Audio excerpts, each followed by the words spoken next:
Ladies and gentlemen, let's introduce you to the two fighters for this bout here. This one is brought to you with thanks to Next Gen. 3x5 minute rounds. We do it in the welterweight division. Introducing to you first, standing across in the blue corner, weighed in officially 76.75 kilos. From Sydney, New South Wales, he's trained out of the Eagle MMA gym. Brings to the cage a record of 3 fights, 2 wins, just the 1 loss. Make some noise. This is Jamie Sporne!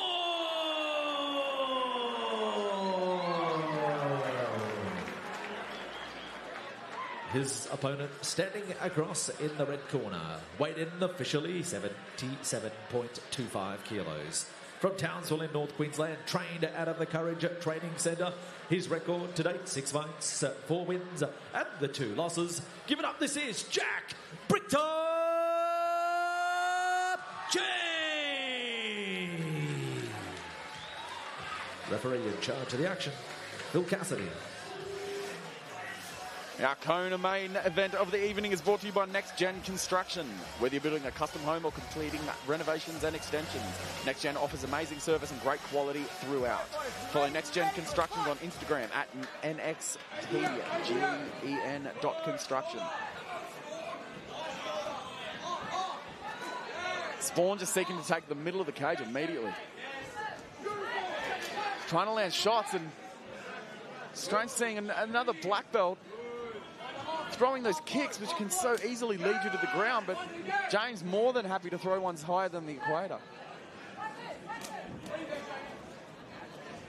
Might have seen something that he liked in the tape leading up to this fight, because he's thrown a lot of...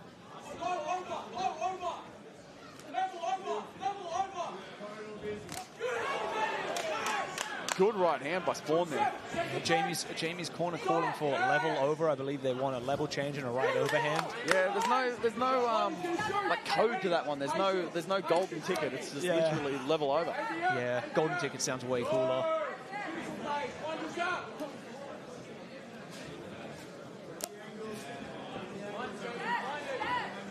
James has thrown more kicks in this fight already than most fights have. Kicks total. Really going to work. Kicking that calf out. It's huge, especially for guys looking to plant his feet like Sporne is. You can take the wheels off him. Some of those leg kicks, it's huge.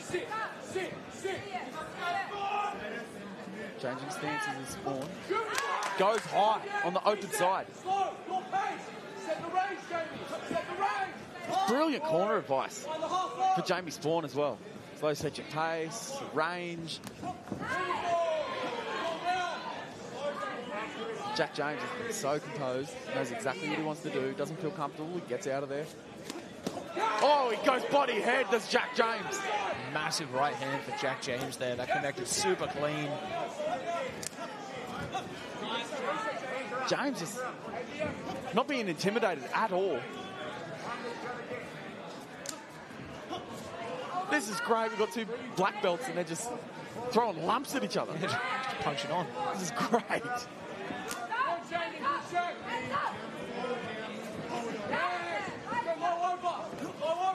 Both boys trying to go low over. I like the movement of Jack James. Moving laterally, picking his spots, changing his stances there. Just giving Sporne those different looks. Yeah, I really like the kind of feint style of Jack James a lot more. As his leg gets caught and he gets it back. Awesome work. I think James hit him like 2-3 times with his leg in the air. That's just made him let go. It'll definitely make you rethink about catching the kicks. I mean, those punches, even though they don't have a lot of hip behind them, it sucks. You can see that. The calf of Jamie Sporne already reddening up. Yeah, now that you point that out, that's a lot of swelling for very early in the fight. I love that head body head from James.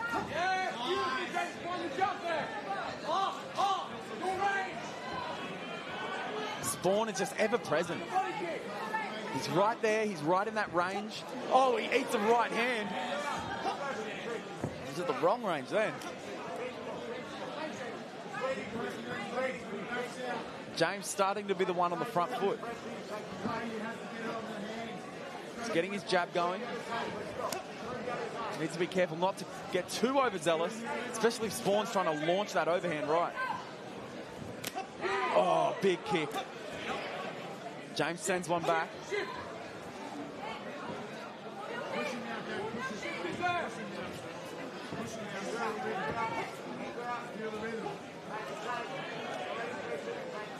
It's these types of fights, pretty much like the Kepu Stoddart fight, where the pace almost seems like it's crawling along, and then all of a sudden, explosively, you see something happen. Yeah, absolutely. And it's easy when you're in there. Sometimes you can get kind of lulled into your opponent's pace, and then all of a sudden they switch it up on you, and you get caught with something out of nowhere. Sporne seeks to switch it up by moving into the grappling. He's got a body lock. James doing all the right things. Keeping himself upright.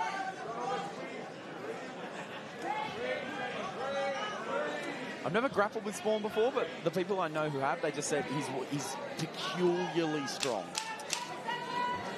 Yeah, he looks extremely strong on this body lock.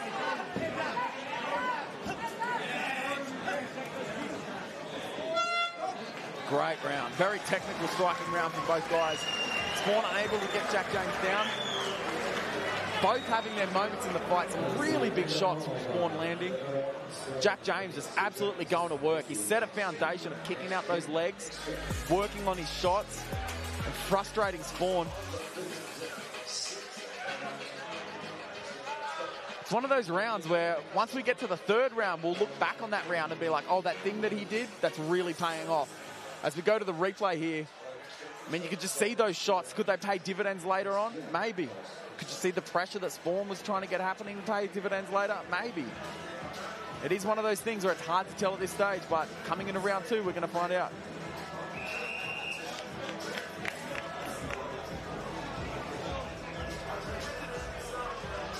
Let's go!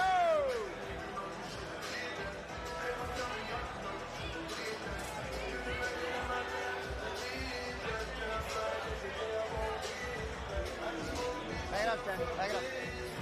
All right, round two. Ready? Fight! Sporne versus James, round two.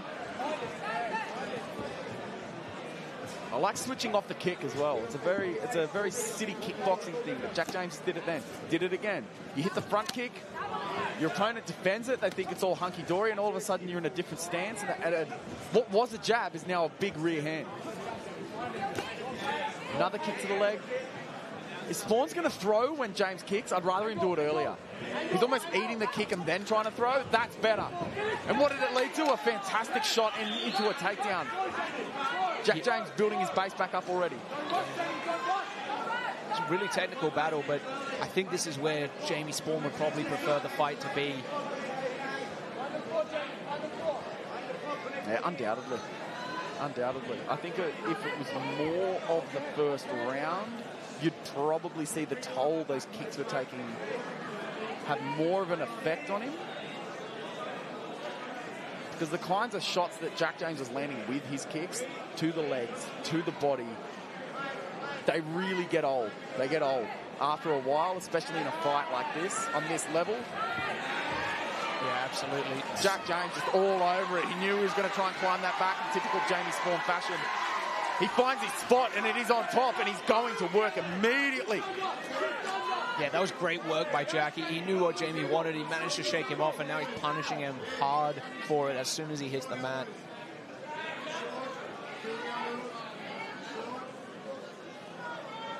And it is funny, no disrespect to any black belts, but when you get guys in the cage, it's still the meat and potato stuff in MMA that works. It's like you sit on that bottom leg, you crush that bottom leg, you win inside position with your hands, and you let your hands go when you can posture up. They just do it better, don't you? Yeah, I mean, yeah, well, absolutely. Like, especially playing on the bottom from the guard, there's so many positions where, like, you do know what to do and you have good attacks, but you just have to do it while someone's caving your head in with an elbow, which makes it, like, far less appealing. 100%. You see it starting to take its toll on Jamie Sporne. That's a horrible place to be, on the bottom against a guy like Jack James. Yeah, absolutely. I mean, like, Jamie has an underhook, but it's just he just can't use it because his head is wedged in between Jack's left elbow, and he's just running into it every time he tries to move his head. Yeah. Literally, like, wherever you dictate their head, the body kind of just has to follow. There's no two bones about it. From the waist up, it's just a huge lever, and Jack James using that forearm to just push down and just keep that lever flattened against the cage and against the gutter of the cage whenever he can. It's like Sporne's even bailed on the underhook. Oh, huge shots.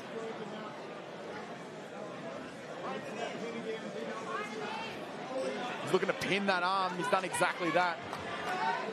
Yeah, this position as well, even if you have good jiu-jitsu, a big part of it is being able to move your hips, and Jamie's wedged between Jack and the cage, so there's really no way for him to hip escape if he does get the underhook.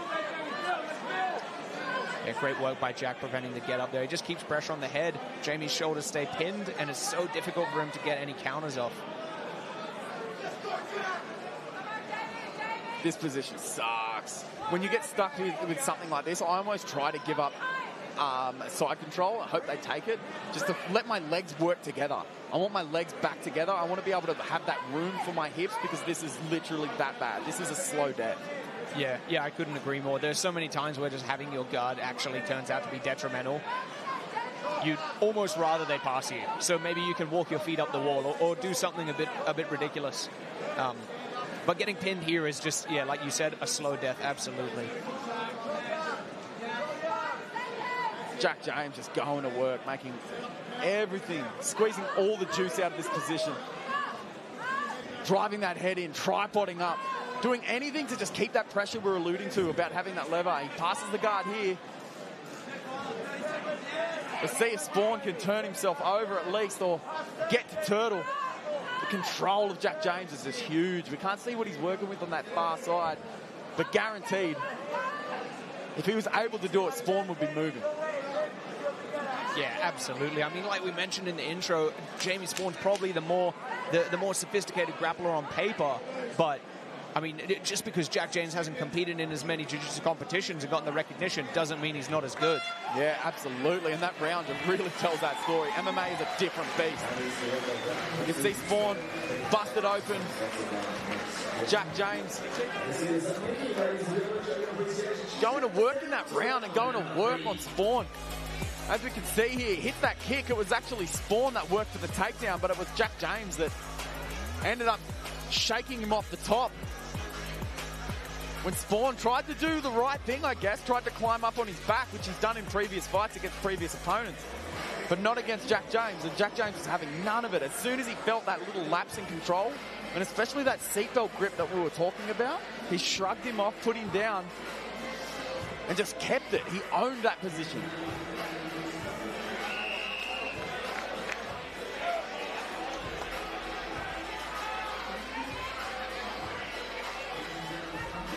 See what Jamie Sporne's going to do coming into this third round to see if he can turn the ship around, at least from where it's headed. He comes out on the front foot. He's feinting. Positional feinting. Giving James a lot to think about, at least. Back to the leg is Jack James.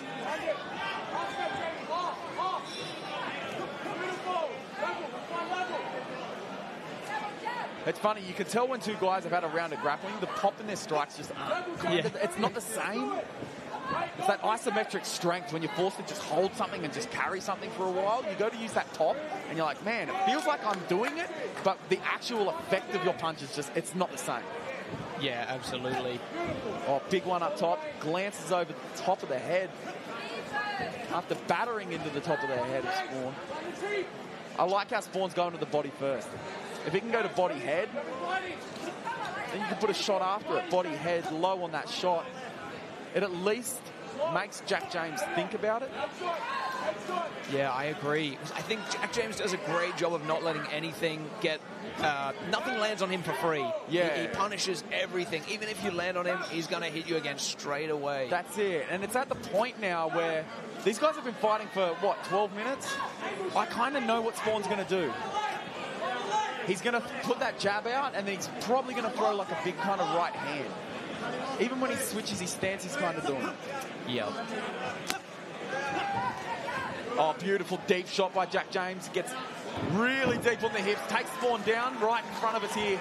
He's immediately in that deep crossface with the arm up. Yeah, amazing work by Jack. You can see that the right arm crossface is actually in the armpit of Jamie Sporne, which just puts so much pressure on the arteries of the neck with that right shoulder of Jack James.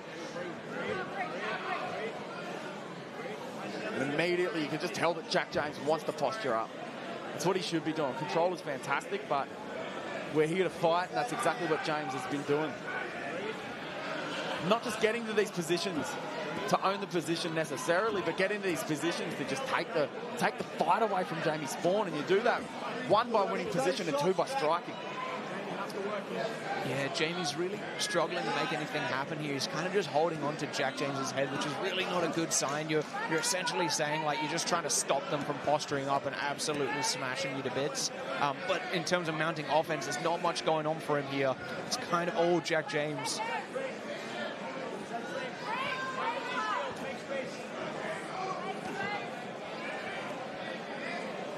James looking to get out of the half guard.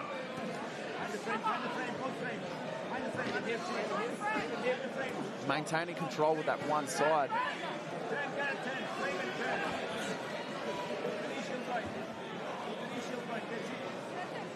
The amount of pressure that he's putting on the head of Jamie Sporne. Yeah, Jamie got close to an off balance there, but again, just like wasn't enough, and you gas yourself going for that.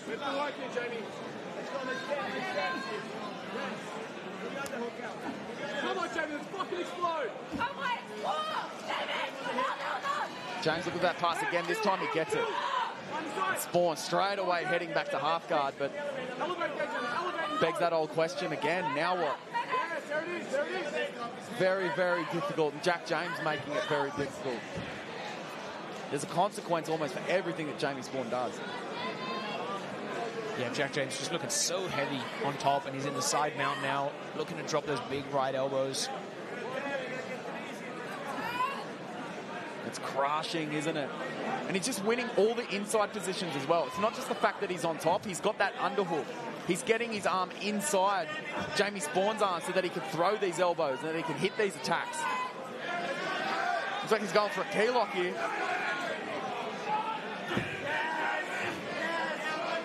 You can hear the head of Jamie Sporne just bouncing off the mat. With 30 seconds left. Huge outing for Jack James, unless Jamie Sporne can really pull something out here in the dying moments of this fight.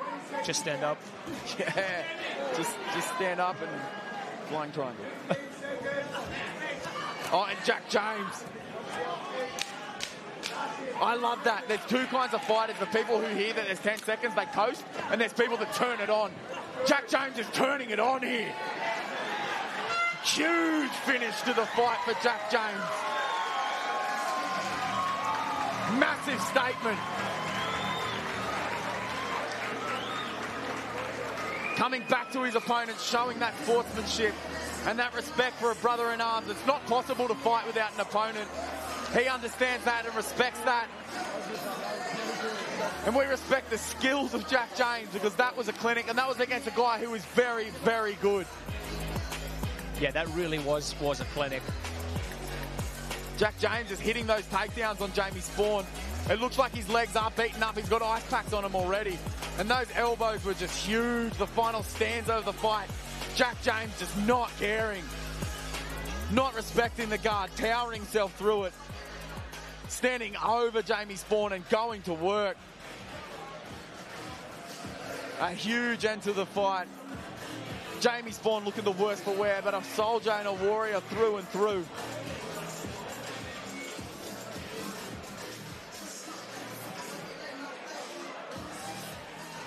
Jack James is absolutely legit, and it's been a fantastic another outing for him as he looks to be going 5-2 against a legitimate opponent in Jamie Sporne. As we cut back to the cage with James O'Shea. All right, ladies and gentlemen, let's get set to make this one official. Put your hands together for both fighters.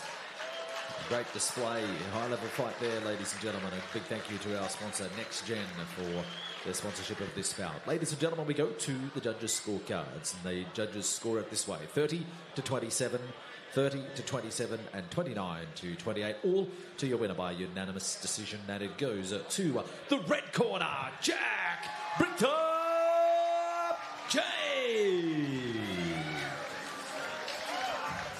No surprises there, Jack James. A very competitive first round. The second round a little bit different.